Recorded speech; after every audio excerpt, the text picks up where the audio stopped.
Hello friends, welcome to my channel. So Karnataka government Yuva Nidhi ಬಗ್ಗೆ ಹೊಸ ಅಪ್ಡೇಟ್ನ ತಂದಿದ್ದಾರೆ. ಯಾವಾಗ ವಿದ್ಯಾರ್ಥಿಗಳು ಆನ್ಲೈನಲ್ಲಿ ಅಪ್ಲಿಕೇಶನ್ ಹಾಕಬೇಕು ಮತ್ತು ಅಪ್ಲಿಕೇಶನ್ ಹಾಕಬೇಕಾದ್ರೆ ಯಾವ್ಯಾವ ಡಾಕ್ಯುಮೆಂಟ್ಸ್ನ ಸಬ್ಮಿಟ್ ಮಾಡಬೇಕು, ಮತ್ತು ಗೌರ್ಮೆಂಟ್ನವರು ಈ ಸ್ಕೀಮ್ನ ಯಾವಾಗ ಚಾಲನೆ ಮಾಡ್ತಾರೆ ಮತ್ತು ವಿದ್ಯಾರ್ಥಿಗಳ ಅಕೌಂಟಿಗೆ ಯಾವಾಗ ಅವರು ದುಡ್ಡು ಹಾಕಕ್ಕೆ ಸ್ಟಾರ್ಟ್ ಮಾಡ್ತಾರೆ, ಮತ್ತು ಈ ಸ್ಕೀಮ್ನಲ್ಲಿ ಯಾವ್ಯಾವ ವಿದ್ಯಾರ್ಥಿಗಳು ಎಲಿಜಿಬಲ್ ಇರ್ತಾರೆ, ಮತ್ತು ಎಷ್ಟು ವರ್ಷದವರೆಗೂ ಗೌರ್ನಮೆಂಟು ಈ ಸ್ಕೀಮ್ನಲ್ಲಿ ಅವರ ವಿದ್ಯಾರ್ಥಿಗಳ ಅಕೌಂಟಿಗೆ ದುಡ್ಡು ಹಾಕ್ತಾರೆ, ಇವೆಲ್ಲ ಸಂಪೂರ್ಣವಾಗಿ ಮಾಹಿತಿ ತಂದಿದ್ದೀನಿ. ವಿಡಿಯೋ ಫುಲ್ ಇನ್ಫಾರ್ಮೇಟಿವ್ ಆಗಿರುತ್ತೆ, ತಪ್ಪದೆ ನೋಡಿ. ಇನ್ನು ಯಾರು ನಮ್ಮ ಚಾನಲ್ನ ಸಬ್ಸ್ಕ್ರೈಬ್ ಮಾಡಿಲ್ವ ಸಬ್ಸ್ಕ್ರೈಬ್ ಮಾಡಿ. ಬನ್ನಿ ಶುರು ಮಾಡೋಣ. ಫ್ರೆಂಡ್ಸ್, ನಿಮಗೆಲ್ಲ ಗೊತ್ತಿರೋ ಹಾಗೆ ಕರ್ನಾಟಕ ಗೌರ್ನಮೆಂಟು 5 ಗ್ಯಾರಂಟಿನ ಜಾರಿ ಮಾಡಿತ್ತು. ಅದರಲ್ಲಿ 5ನೇ ಗ್ಯಾರಂಟಿನೇ ಯುವ ನಿಧಿ.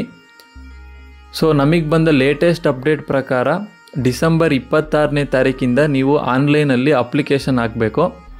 ಮತ್ತು ಗೌರ್ಮೆಂಟ್ ಅವರು ನಿಮ್ಮ ಅಕೌಂಟ್ಗೆ ನೇರವಾಗಿ ಫೆಬ್ರವರಿ ತಿಂಗಳಿಂದ ದುಡ್ಡು ಹಾಕ್ತಾರಂತೆ. ಇದನ್ನು ಅಫಿಷಿಯಲ್ ಆಗಿ ಸಚಿವ ಶರಣ್ ಪ್ರಕಾಶ್ ಪಾಟೀಲ್ ಅವರು ಕನ್ಫರ್ಮ್ ಮಾಡಿದ್ದಾರೆ.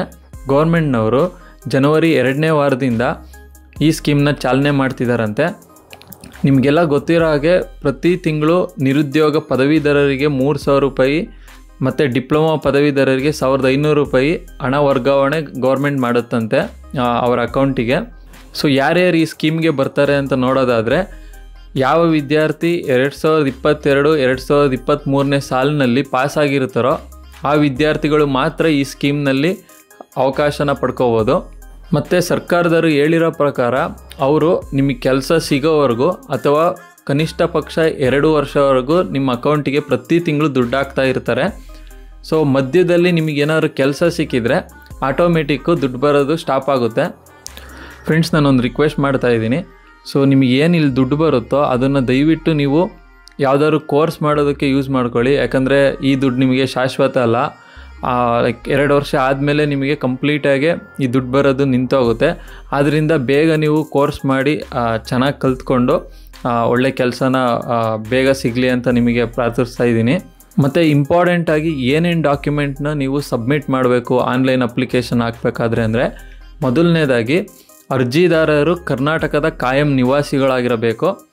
ಮತ್ತು 2ನೇ ಪಾಯಿಂಟ್ ಏನಂದರೆ 2022-2023ನೇ ಸಾಲಿನಲ್ಲಿ ಸೊ ಪದವೀಧರರು ಮತ್ತು ಡಿಪ್ಲೊಮಾದವರು ಪಾಸಾಗಿರಬೇಕು. ಈ 3ನೇ ಪಾಯಿಂಟು ಅತ್ಯಂತ ಇಂಪಾರ್ಟೆಂಟು. ಏಕೆಂದರೆ ಸೊ ಪಾಸ್ ಆದಮೇಲೆ ಕನಿಷ್ಠ 180 ದಿನವರೆಗೂ ನಿಮಗೆ ಕೆಲಸ ಸಿಕ್ಕಿರಬಾರ್ದು.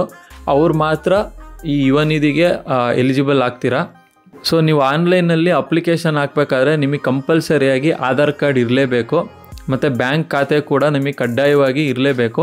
ಮತ್ತು ಇನ್ನು ಏನೇನು ಎಕ್ಸ್ಪೆಕ್ಟ್ ಮಾಡ್ತಿದ್ದಾರೆ ಅಂದರೆ 10ನೇ ಕ್ಲಾಸು, PUC, ಡಿಗ್ರಿ ಅಥವಾ ಡಿಪ್ಲೊಮೊ, ಮಾರ್ಕ್ಸ್ ಕಾರ್ಡ್ಸು ಮತ್ತು ಪ್ರಮಾಣ ಪತ್ರ ನಿಮ್ಮ ಹತ್ರ ಕಂಪಲ್ಸರಿಯಾಗಿ ಇರಬೇಕು.